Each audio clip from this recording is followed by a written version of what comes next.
सल्लल्लाहु अलैका या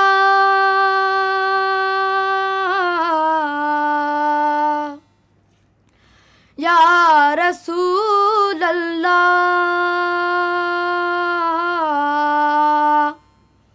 वसल्लम अलैका या हबीब अल्लाह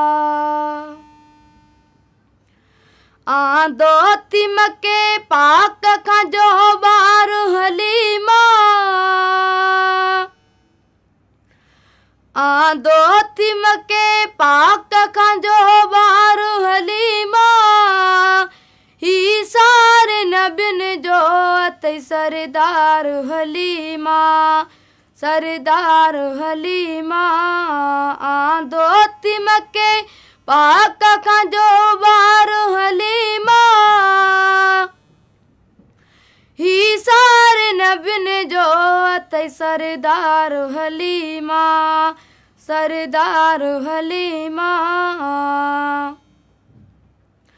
बाबो इहो ज़हरा जो हसीन जो नानो अनवारे इलाही जो तई खास खजानो बाबो इहो ज़हरा जो हसीन जो नानो अनवारे इलाही जो तई खास खजानो अरे अंजो इहो ईयत यादार हलीमा अरे अंजो इहो ईयत यादार हलीमा ही सारे नबिन जो ते सरदार हलीमा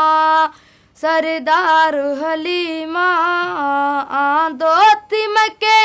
पाक खां जो बार हलीमा ही सारे नबिन जो ते सरदार हलीमा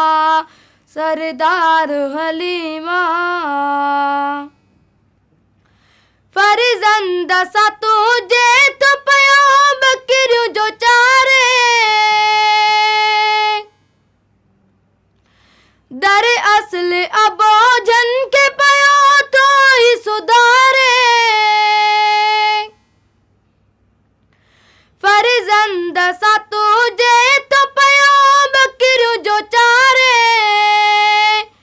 दर असल अबोझन के पयो तो ही सुधारे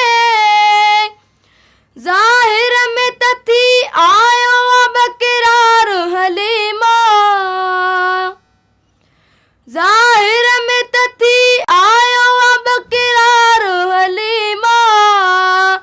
ही सारे नबिन जो ते सरदार हलीमा आंदो तिमके पाक खां जो बार हलीमा ही सारे नबिन जो ते सरदार हलीमा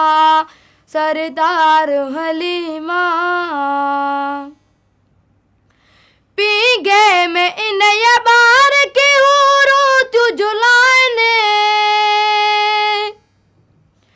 सलवात संदियूं लालो इन के तू बुधाने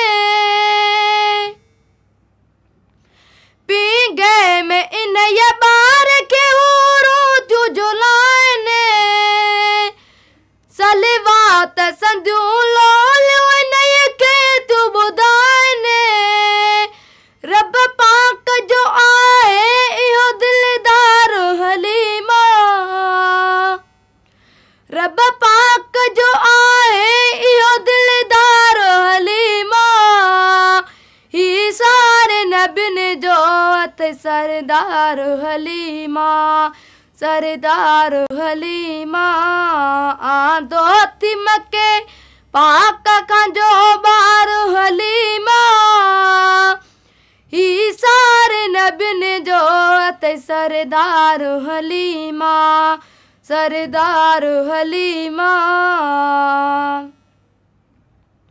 हिन नूर जे हूंदे तुंहिंजो छो थी जलाई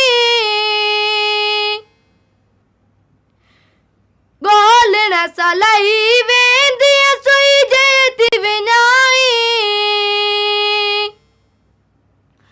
हिन नूर जे हूंदे तुंहिंजा छो थी जलाई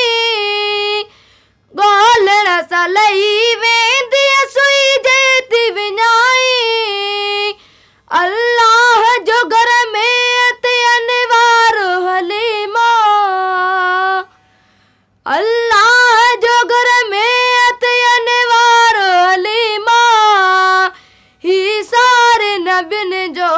ते सरदार हलीमा सरदार हलीमा आंदो थी मके पाक खां जो ॿार हलीमा ही सारे नबिन जो ते सरदार हलीमा सरदार हलीमा हर जिन्नो बशर हूर फरिश्ता भी तमामी सब शौक सार वेले नय दरजा सलामी हर जिन्नो बशर हूर फरिश्ता भी तमामी सब शौक सार वेले नय दरजा सलामी जिब्रील मोहम्मद जो थई कमेदार हलीमा जिब्रील मोहम्मद जो थई कमेदार हलीमा ही सारे नबिन जो थई सरदार हलीमा सरदार हलीमा आंदो थी मके पाक खां जो ॿार हलीमा ही सारे नबिन जो ते सरदार हलीमा सरदार हलीमा आंदो थी मके पाक खां जो ॿार हलीमा ही सारे नबिन जो ते सरदार हलीमा सरदार हलीमा विजिट करियो असांजो YouTube channel Sindh TV HD Islamic.